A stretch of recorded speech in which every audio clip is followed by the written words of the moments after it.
Students, last class आप लोगों ने एटम्स एंड मॉलिक्यूल्स में डाल्टन्स एटॉमिक थ्योरी देखी थी और उनके ड्रॉबैक देखे थे। आई होप कि आपको समझ में आ गया होगा डाल्टन्स एटॉमिक थ्योरी क्या थी और उनमें क्या ड्रॉबैक थे। तो ड्रॉबैक मैंने बताया था कि इंपॉर्टेंट होते हैं, आप ज़रूर इसको याद रखिएगा। आज हम लोग जानेंगे जो हमारा चैप्टर का नेम है एटम्स एंड मॉलिक्यूल्स। तो एटम्स क्या होता है, ठीक है ना। जैसे हम लोग जानते हैं कि एक घर बनाने में दीवार जरूरत पड़ती है। उस दीवार के लिए सबसे इंपॉर्टेंट क्या है? ब्रिक्स है। ब्रिक्स है ना। तो ब्रिक्स ही जरूरत है क्या है? एक घर बनाने के लिए, एक दीवार बनाने के लिए। इसी तरह से एक एलिमेंट बनाने के लिए किसकी जरूरत होती है? एक एटम की जरूरत होती है, ठीक है ना। एटम क्या है? बहुत ही स्मॉलेस्ट पार्टिकल है, इतना छोटा है कि उसको हम लोग अपने आंख से तो दूर की बात है, हम लोग हाईली पावरफुल माइक्रोस्कोप से भी नहीं देखते हैं, ठीक है ना। एटम्स इतना छोटा होता है। जैसे आप कहोगे कि अगर आप सॉल्ट का एक छोटा सा पोर्शन ले लो तो वो भी आप देख पाते हो, ठीक है। आप सैंड का छोटा सा पोर्शन ले लो, वो भी आप देख पाते हो। लेकिन एटम्स के जो पार्टिकल्स होते हैं, वो इतने छोटे होते हैं कि उसको आप हाईली पावरफुल माइक्रोस्कोप में भी आप नहीं देख पाओगे। समझ में आ रही बात? क्लियर है पॉइंट? तो यही है आपका एटम्स। जस्ट मैंने लिखा है just as all the houses is made up of bricks। हम लोग जानते हैं कि सारे घर किससे बनते हैं? ब्रिक्स से बनते हैं। In the same way all matter is made up of atom. इसी तरह से जो भी मैटर बनते हैं वो किससे बनते हैं? एटम से बनते हैं। All matter is made up of atoms. Clear है पॉइंट? सिंपल। जैसे हम लोग जानते हैं हमारे घर जो किससे बनते हैं? ब्रिक से बनते हैं। सेम एक मैटर जो है वो किससे बनता है? एटम से बनता है। तो atoms are the building block of matter around us, ठीक है ना। जो एटम्स है इसको हम लोग building block of all matter कहते हैं। किसी भी एटम्स को हम क्या कहते हैं? Building block of all matters कहते हैं, ठीक है ना।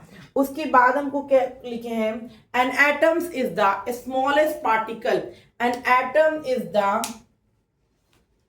An atom is the smallest particle of element that can take part in chemical reaction। ये आप डाल्टन्स एटॉमिक थ्योरी में भी पढ़े थे। डाल्टन्स एटॉमिक थ्योरी मैंने पढ़ाया था। एटम्स जो होते हैं बहुत स्मॉल होते हैं और ये केमिकल रिएक्शन में क्या करते हैं? पार्टिसिपेट करते हैं। थर्ड पॉइंट मैंने लिखा है atoms are very small that we can not see with them even under the most powerful microscope। Atoms इतना छोटा होता है कि आप उसको हाईली माइक्रोस्कोप में भी नहीं देख पाओगे। हाईली पावरफुल माइक्रोस्कोप में भी आप उसको नहीं देख पाओगे, ये इतना छोटा होता है। क्लियर है पॉइंट? आई होप कि आपको एटम समझ में आ गया होगा। अब हम लोग देखते हैं शेप ऑफ एटम्स, ठीक है ना। शेप कैसे होते हैं? तो हम लोग को तो दिखता नहीं है, हाईली पावरफुल माइक्रोस्कोप में भी नहीं दिखता है। तो जनरली उसको जब स्टडी किया गया तो उसका शेप कैसा दिखा? वो कुछ स्फेरिकल शेप का दिखा, ठीक है ना। कैसा दिखा? Shape of an atom is spherical, ठीक है ना। उसको कुछ स्फेरिकल शेप का दिखा, ठीक है ना। कुछ स्फेरिकल शेप का दिखा, ठीक है। तो जब स्फेयर है, ये स्फेरिकल शेप का कुछ दिखा उनको, ठीक है ना। कुछ स्फेरिकल शेप का उनको दिखा एटम्स के, ठीक है ना। तो इसके हम लोग कैसे निकाले? अब स्फेरिकल शेप है तो इसका रेडियस भी होगा। रेडियस होगा तो कितना होगा वो हम लोग जानेंगे। उससे पहले हम लोग यहां पर एक पॉइंट लिख लेंगे। The size of an atom the size of an atom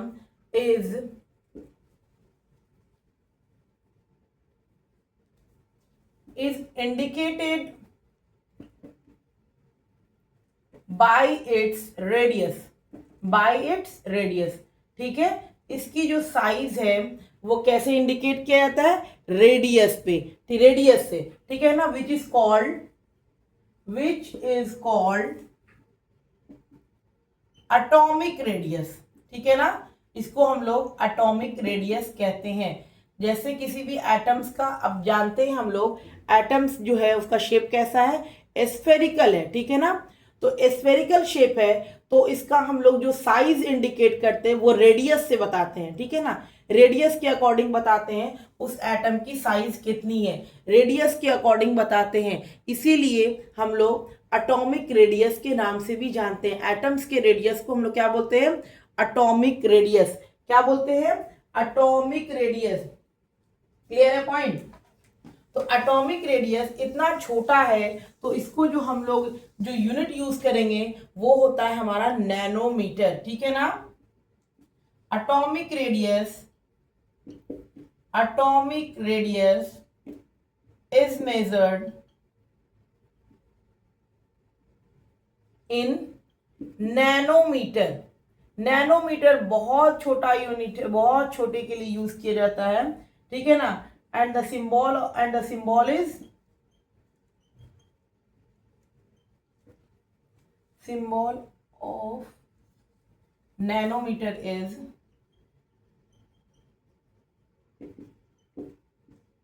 nm, ठीक है ना। एटॉमिक जो हम लोग एटम के साइज को हम लोग किससे देखते हैं, रेडियस से देखते हैं। तो एटम के साइज को जो हम लोग रेडियस से फाइंड आउट करते हैं तो उसको हम लोग एटॉमिक रेडियस कहते हैं। और एटॉमिक रेडियस को जो मेजर किया जाता है वो नैनोमीटर में मेजर किया जाता है। किसमें मेजर किया जाता है, नैनोमीटर में, नैनोमीटर में, ठीक है। ये नैनोमीटर में मेजर किया जाता है और इसको हम लोग नैनोमीटर को कैसे लिखते हैं, स्मॉल एन और स्मॉल एम से लिखते हैं, स्मॉल एन और स्मॉल एम से लिखते हैं। तो याद रखिएगा कि एटम्स का जो शेप होता है वो स्फेरिकल होता है, उसके साइज को हम लोग रेडियस से मेजर करते हैं और उस रेडियस को हम लोग एटॉमिक रेडियस कहते हैं। और उस रेडियस के लिए हम लोग जो यूनिट यूज करते हैं वो है हमारा नैनोमीटर, ठीक है ना। अब हम लोग देखेंगे 1 नैनोमीटर कितना के बराबर होता है, क्योंकि हम लोग जनरली हर चीज को मीटर में करके ही चेंज करते हैं। जैसे आप लोग करते हो ना, 1 किलोमीटर इज इक्वल टू कितना होता है, 1000 मीटर होता है ना। इसी तरह से हम लोग क्या करेंगे, 1 नैनोमीटर भी हम लोग चेंज करेंगे। 1 नैनोमीटर को भी हम लोग क्या करेंगे, मीटर में करेंगे। 1 nanometre is equal to 10⁻⁹ metre होता है। या आप इसको, इस टर्म को आप इस तरीके से भी लिख सकते हो, 1 nanometre is equal to 1/10⁹ metre, ठीक है ना। आप इससे भी लिख सकते हो। हम लोग, आप मैथमेटिक्स जानोगे तो जब नीचे माइनस की साइन, जब नीचे जो प्लस साइन होती है वो ऊपर जाके माइनस साइन बन जाती है, और जो ऊपर में माइनस साइन होती है वो नीचे आकर के प्लस साइन में बन जाती है। बस ये लिखने का तरीका अलग है, दोनों सेम चीज है। ये सिर्फ लिखने का तरीका अलग है, दोनों का दोनों क्या है, सेम चीज है। 1 nanometre is equal to 10⁻⁹ metre या 1 nanometre is equal to 1/10⁻⁹ metre, दोनों सेम चीज है, बट सिर्फ लिखने का क्या है, तरीका अलग किया है मैंने, ठीक है ना। तो याद रखिएगा कि एटम्स जो होते हैं वो स्फेरिकल होते हैं। एटम्स कैसे होते हैं, स्फेरिकल होते हैं। और स्फेरिकल एटम्स जो होते हैं उनको जो हम लोग मेजर करते हैं रेडियस के अकॉर्डिंग, उसको फाइंड आउट करते हैं, उसको एटॉमिक रेडियस बोलते हैं। और एटॉमिक रेडियस की जो हम लोग मेजर करते हैं वो यूनिट है नैनोमीटर। और 1 नैनोमीटर जो है 10⁻⁹ मीटर के बराबर होता है। आई होप कि आपको समझ में आ गया होगा। क्लियर है पॉइंट, यहां तक आपको कोई दिक्कत नहीं हुई होगी, ठीक है ना। यहां तक आप लोग को कोई दिक्कत नहीं हुई है। चलिए हम लोग नेक्स्ट पॉइंट देखते हैं। और नेक्स्ट हम लोग जानते हैं डॉल्टन्स ने क्या किया। अब तो एटम्स की खोज हो गई, अब क्या होगा, एटम्स तो खोज हो गया। अब जैसे हम लोग मान लिया कि एलिमेंट का तो खोज हो गया था, अब एलिमेंट का खोज हो गया तो अब क्या हुआ कि जैसे एलिमेंट है, जैसे मान लिए थे आपको लिखेगा hydrogen react with oxygen, hydrogen react with oxygen to give water, है ना, टू गिव वाटर। तो ये इतना लंबा लिखने में क्या हुआ, टाइम लगा। तो डॉल्टन्स ने बोला क्या कि इतना टाइम लगेगा नहीं, हम लोग क्या करेंगे, एलिमेंट को किसी सिंबल से यूज करेंगे। एलिमेंट को क्या करेंगे, किसी सिंबल से यूज करेंगे, ठीक है ना। तो सिंबल से उन्होंने यूज करने की कोशिश की। तो हम लोग देखेंगे सिंबल ऑफ एलिमेंट्स, ठीक है ना, सिंबल्स ऑफ एलिमेंट्स जो डॉल्टन्स ने दिया था, ठीक है ना, सिंबल ऑफ एलिमेंट जो डॉल्टन ने दिया था, जो कि अब यूज नहीं होता है, जो कि यूज में नहीं आया। यहां पर पहले लिख लीजिए, Dalton's was the first scientist, was the first scientist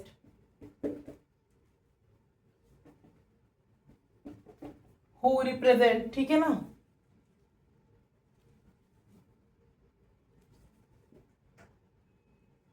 to use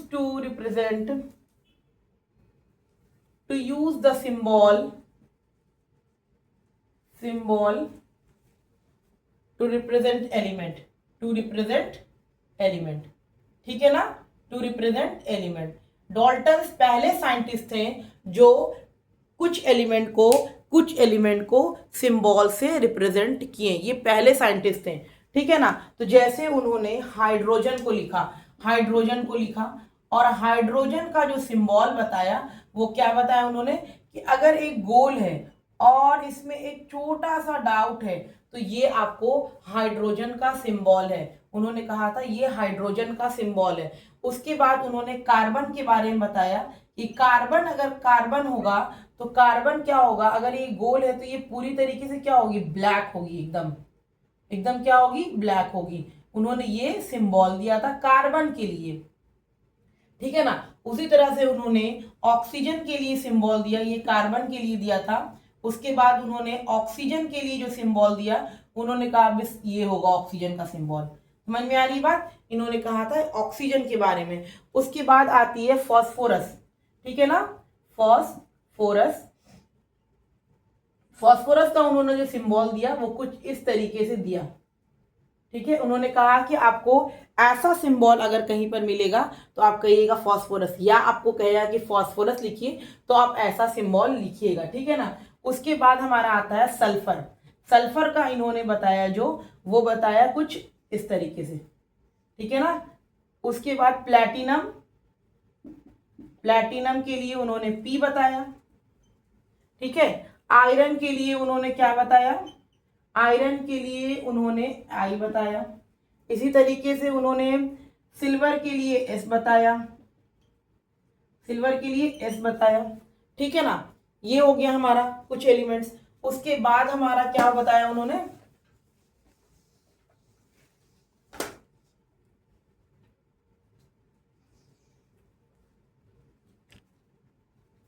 gold के लिए उन्होंने क्या बताया, गोल्ड कुछ इस तरीके से बताया, यहाँ ऐसे ऐसे खूब डिजाइन बनाया इस तरीके से और बीच में G लिख दिया और कहा ये गोल्ड का है। और हम लोग का लेड के लिए क्या किया, गोल बना के L लिख दिए। उसके बाद हमारा आता है, क्या आता है, गोल्ड के बाद लास्ट आता है मरकरी के लिए उन्होंने क्या बताया, मरकरी के लिए उन्होंने सिर्फ इस तरीके से डिजाइन करके बताया कि ये हमारा मरकरी का है। तो देखिए, आप देख लीजिए ये सिंबल लिखने में हमको कितना टाइम लगा ना, सिंबल लिखने में टाइम लगा, हर एक चीज़ को लिखना पड़ा, धीरे धीरे करके लिखना पड़ा, तो टाइम लगा ना सिंबल लिखने में।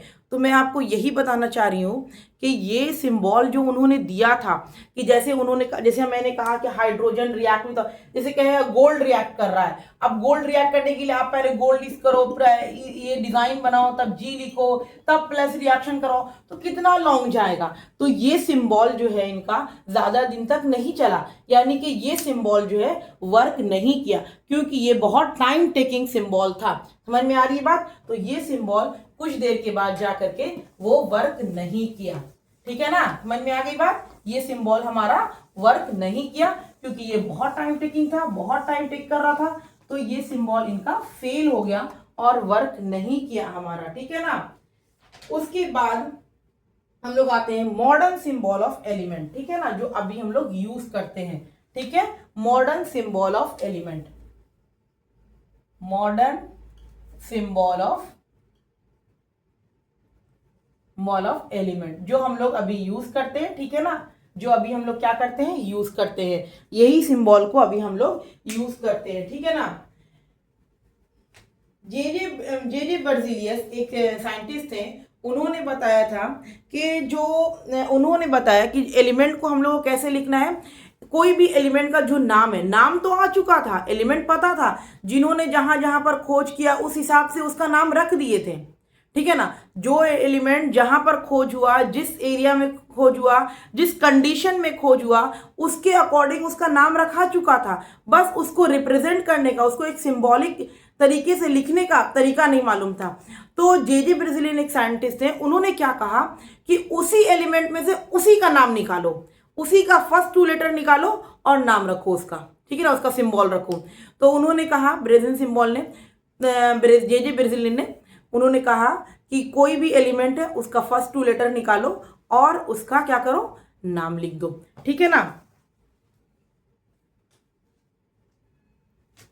It was J Berzelius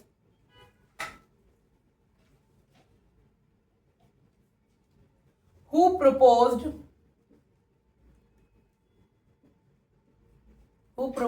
the first letter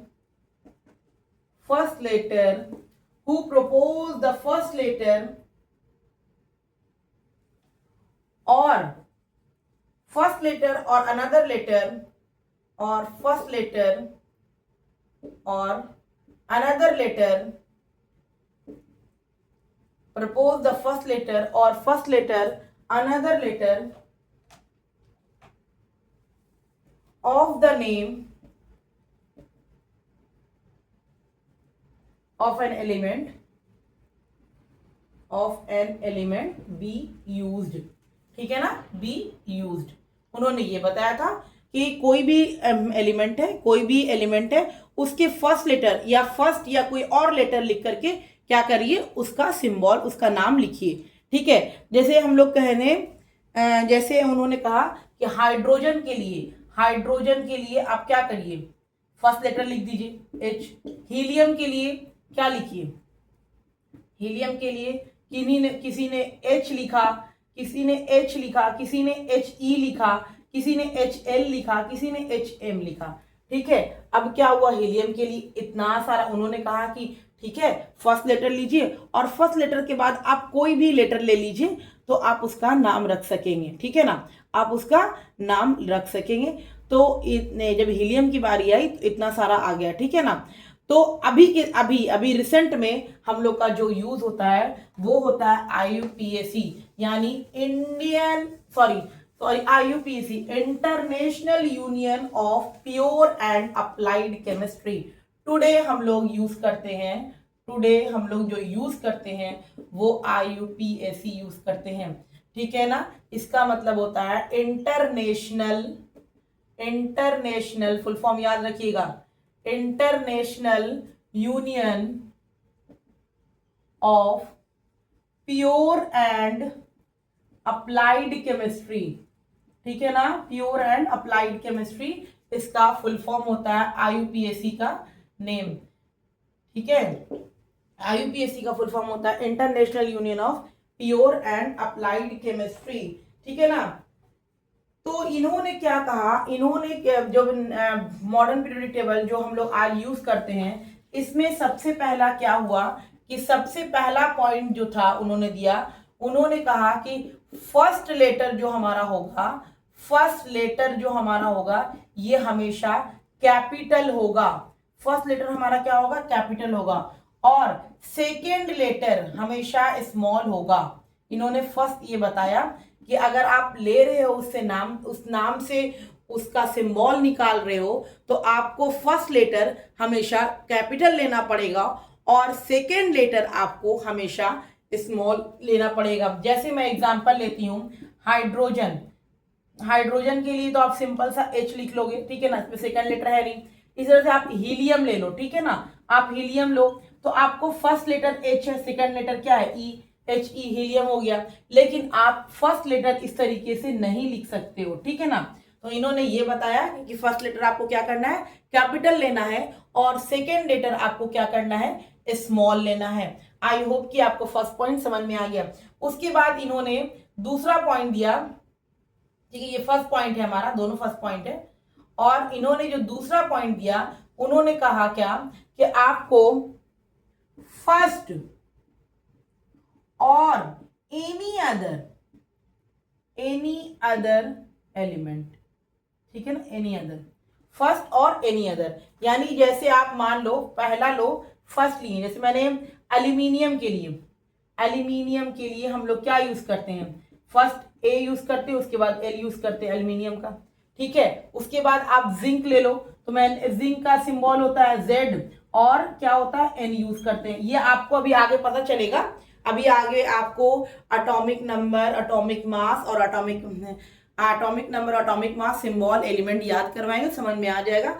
तो उन्होंने नाम लिखने का तरीका क्या बताया, IUPAC के according, international union of pure and applied chemistry के अकॉर्डिंग उन्होंने बताया कि फर्स्ट लेटर कैपिटल होना चाहिए और सेकंड लेटर स्मॉल होना चाहिए। उन्होंने ये भी बताया कि फर्स्ट लेटर जो है, आप फर्स्ट लेटर आपको लेना है, उसके बाद आप कोई भी लेटर ले सकते हो। उसके बाद उन्होंने ये भी बताया कि अगर किसी का नहीं मिल रहा है तो आप उसके किसी और नाम से भी ले सकते हो, जैसे सोडियम का होना चाहिए SA वगैरह होना चाहिए, लेकिन सोडियम का Na होता है, ठीक है ना, सोडियम का Na होता है क्योंकि इसका लैटिन नेम नाइट्रियम है, ठीक है ना, नाइट्रियम है। तो उन्होंने बताया कि उसके किसी नाम से भी आप ले सकते हो, ऐसा नहीं है कि आप इसी नाम से लो, उसके और कोई नाम है तो उससे भी आप उस लेटर को निकाल सकते हो। तो उसी तरह से एग्जांपल मैंने देखा कि सोडियम जो है, सोडियम का S होना चाहिए, SI होना चाहिए, SU होना चाहिए, लेकिन सोडियम का जो रखा गया वो नाइट्रियम से रखा गया, नाइट्रियम भी इसका नाम है, ठीक है। इसी तरह से पोटेशियम आता है, पोटेशियम अभी आपको सारा बताऊंगी मैं, आपको टेंशन लेने की बिल्कुल जरूरत नहीं है, ये आप नई चीज सीख रहे हो। अभी इसके बाद आप एटॉमिक नंबर और सिंबल और एटॉमिक सारे कुछ सीखने वाले हो, इसलिए आपको टेंशन लेने की बिल्कुल भी जरूरत नहीं है, ठीक है ना। तो अब पोटेशियम का जो सिंबल होता है वो K होता है, लेकिन यहाँ पर तो K है नहीं, तो पोटेशियम का नाम क्या होता है, केलियम, ठीक है ना, केलियम से K निकाला गया है, ठीक है। तो यही था मॉडर्न सिंबल ऑफ एलिमेंट। अब हम लोग कुछ 1 से 20 एलिमेंट को याद करेंगे, 20 एलिमेंट जो आपको 10 तक काम आएगा। आपको 20 एलिमेंट का एटॉमिक नंबर, एटॉमिक वेट और सिंबल याद करना पड़ेगा, क्योंकि आपको बहुत जरूरत पड़ने वाला है 9th और 10th में, याद कर लीजिएगा बिल्कुल भी। तो सबसे पहले हम लोग लिखेंगे, ठीक है, यहां पर हम लोग लिख रहे हैं एटॉमिक नंबर, ठीक है ना। और इधर मैं लिखूंगी, यहां पर मैं लिखूंगी एलिमेंट का नाम, ठीक है ना, एलिमेंट लिखेंगे। और यहां पर हम लोग लिखेंगे, ये एलिमेंट हो गया, एलिमेंट थोड़ा बड़ा कर देते हैं, नाम थोड़ा बड़ा हो जाएगा ना, एलिमेंट हो गया ये, आप एलिमेंट थोड़ा बड़ा करके लिखिएगा।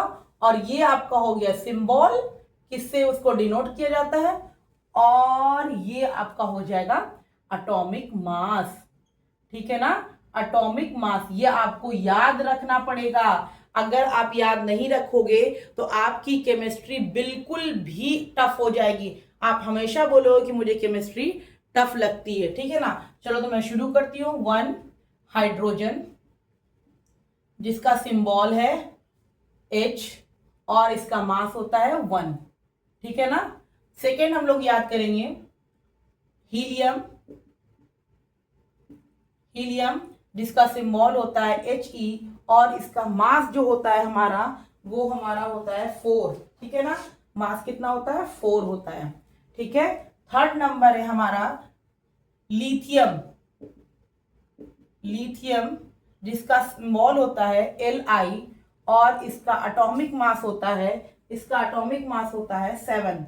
देखिए कुछ ट्रिक से भी हम लोग एटॉमिक मास याद करते हैं, कुछ जो होता है इवन में होता है तो उसको आप दुगना कर दीजिए, ऑड में होता है तो उसको डबल करके 1 ऐड कर दीजिए, तो वो वैसे भी आप याद कर सकते हो, लेकिन सबके लिए वो अलाउड नहीं होता है। जैसे आपने 2 लिया तो 2 का जब इवन आता है तो आप सिर्फ सिंपल सा डबल कर दो तो एटॉमिक मास हो जाता है, लेकिन ऑड आता है तो आपको डबल कर करके एक ऐड करोगे तो एटॉमिक मास हो जाता है, लेकिन सबके लिए नहीं हो पाता है, आगे चल करके बहुत सारे एलिमेंट्स के लिए नहीं हो पाता है। तो मैं आपको ये कोशिश बताऊंगी, ये आपको सजेशन दूंगी कि आप जो है वो याद ही रखो, ठीक है ना, याद करना बहुत जरूरी है, इंपॉर्टेंट है, ठीक है। तो हमारा हो गया 3 लिथियम और 4 हमारा होता है बिरिलियम, जिसका सिंबल होता है बच्चों Be, और इसका एटॉमिक मास होता है कितना हो जाएगा बताइए। मैंने बताया कि इवन होगा तो कितना होगा, ठीक है ना, लेकिन यहाँ पर फिर भी नहीं हुआ, बेरिलियम का होता है 9। इसीलिए मैं आपको बोलती हूँ सारे एलिमेंट के लिए नहीं होता है, इसीलिए आपको याद रखना है। 5 हमारा होता है बोरोन, जिसका सिंबल होता है B, और इसका मास होता है 11, ठीक है ना। बोरॉन 6 होता है हमारा कार्बन, जिसका सिंबल होता है C, और मास होता है 12। कार्बन के बाद 7 में आता है नाइट्रोजन, जिसका सिंबल होता है N, और एटॉमिक मास होता है, देखिए सब दिख रहा है ना आप लोग को, कोई दिक्कत तो नहीं ना है ना, कोई भी दिक्कत होगा तो बोलिएगा। नाइट्रोजन का होता है 14, ठीक है ना। उसके बाद हम लोग आ जाते हैं 8 नंबर में, ऑक्सीजन। ऑक्सीजन का जो सिंबल होता है O, और इसका एटॉमिक मास जो होता है वो होता है 16, ठीक है, यहां तक दिख गया। 9 में होता है, 9 दिख रहा है, ऑक्सीजन के बाद हमारा 9 में होता है फ्लोरीन। फ्लोरीन, ठीक है ना, इसका सिंबल होता है F, और इसका एटॉमिक मास होता है, फ्लोरीन का एटॉमिक मास होता है 19, ठीक है ना, 19, ठीक है, कोई दिक्कत नहीं है, देख लीजिए। हाइड्रोजन, हीलियम, लिथियम, बेरिलियम, बॉन्ड, कार्बन, नाइट्रोजन, ऑक्सीजन। देखिए आप ये सीरियल वाइज में याद कर लीजिएगा तो एटॉमिक नंबर वैसे ही आपका क्लियर हो जाएगा। मैं आप बताती हूँ, मैंने क्लास 8 में याद किया था, और आज तक कोई हमसे पूछता है तो मुझे याद रहता है। हाइड्रोजन, हीलियम, लिथियम, बेरिलियम, बॉन्ड, carbon, nitrogen, oxygen, fluorine, neon, sodium, magnesium, aluminium, silicon, phosphorus, sulphur, chlorine, argon, potassium, calcium. समझ में आ रहा है? तो यानी कि 20 तक मुझे याद रहता है। मैं क्या करती हूँ, अगर मुझे किसी का एटॉमिक नंबर देखना रहता है तो मैं हाथ पे देखती हूँ कितने पर वो आ रहा है, तो मैं वैसे एटॉमिक नंबर बता देती हूँ। जैसे मुझे कोई बोलेगा कि आपको कार्बन का एटॉमिक नंबर बताना है, मैं क्या करती हूँ, hydrogen, helium, lithium, beryllium, boron, carbon 6 पे है, यानी कार्बन का एटॉमिक नंबर 6 है। मैं इस तरीके से याद करती हूँ, और आप लोग जिस तरीके से याद करते हो, आप, मैं तो सजेशन करूंगी आप ऐसे ही याद करो, सीरियल वाइज में याद करो। Hydrogen, helium, lithium, beryllium, boron, carbon, nitrogen, oxygen, fluorine, neon, sodium, magnesium, aluminium, silicon, phosphorus, sulphur, chlorine, argon, potassium, calcium, ठीक है। ये 20 तक आपको याद रखना है, और बस अगर ये 20 सीरियल वाइज याद कर लोगे तो एटॉमिक नंबर तो सीरियल वाइज मैं लिखी दी हूँ, तो सीरियल वाइज एटॉमिक नंबर याद हो जाएगा, एटॉमिक मास आसानी से याद कर लोगे। लेकिन याद करना पड़ेगा आप लोग को, ठीक है ना, बिना याद किए काम नहीं चलेगा, ठीक है। तो हम लोग कहाँ तक लिखे, 9 तक लिखे, आप लोग 9 तक कॉपी कर लीजिए, ठीक है ना। अब हम लोग आते हैं 10 में।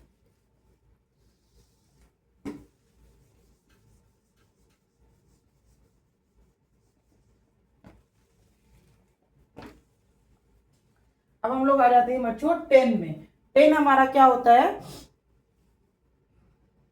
नियॉन। नियॉन का जो सिंबल होता है वो होता है हमारा Ne, और इसका जो एटॉमिक मास होता है वो होता है 20।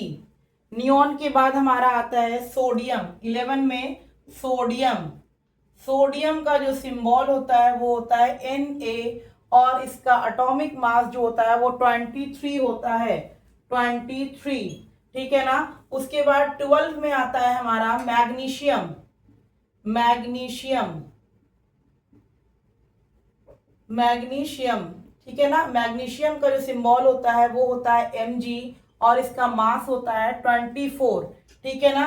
उसके बाद 15 में 12 के बाद 13 में हमारा आता है एल्यूमिनियम।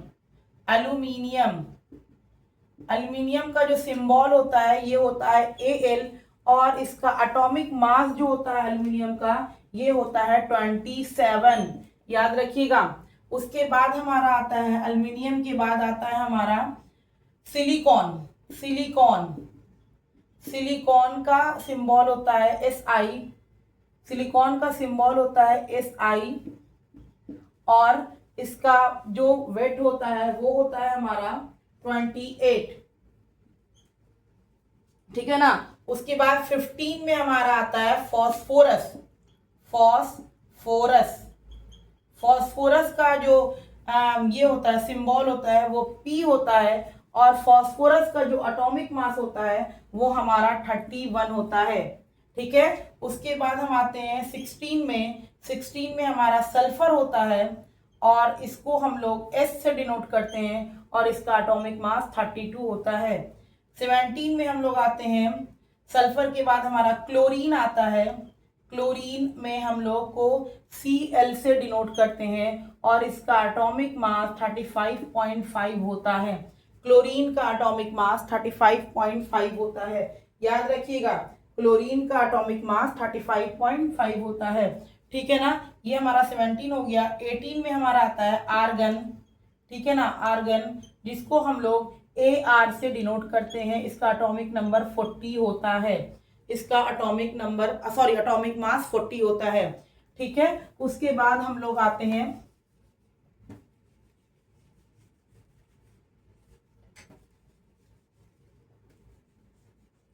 आ जाते हैं 19 में। 19 में हमारा क्या होता है, 19 में हमारा होता है पोटेशियम, पोटेशियम, ठीक है ना। पोटेशियम का जो सिंबल होता है, पोटेशियम का जो सिंबल होता है, पोटेशियम का सिंबल हमारा K होता है और इसका एटॉमिक नंबर 39 होता है। और हमारा 20 में आता है कैल्शियम, जिसका सिंबल होता है Ca और इसका एटॉमिक मास 40 होता है। तो ये 20 एलिमेंट्स को आपको एटॉमिक नंबर और एटॉमिक मास और सिंबल और एलिमेंट के साथ याद करना पड़ेगा। अगर आपने नहीं याद की तो आपका केमिस्ट्री ज़ीरो हो जाएगा, ज़ीरो, कुछ भी नहीं है केमिस्ट्री में अगर आपने ये 20 एलिमेंट्स के नेम, सिंबल, एटॉमिक नंबर और एटॉमिक मास नहीं याद किए। चलिए ठीक है, ये याद करके रखिएगा। मिलते हैं नेक्स्ट क्लास में नेक्स्ट टॉपिक के साथ। पढ़ते रहिए, खुश रहिए और हमेशा मस्त रहिए।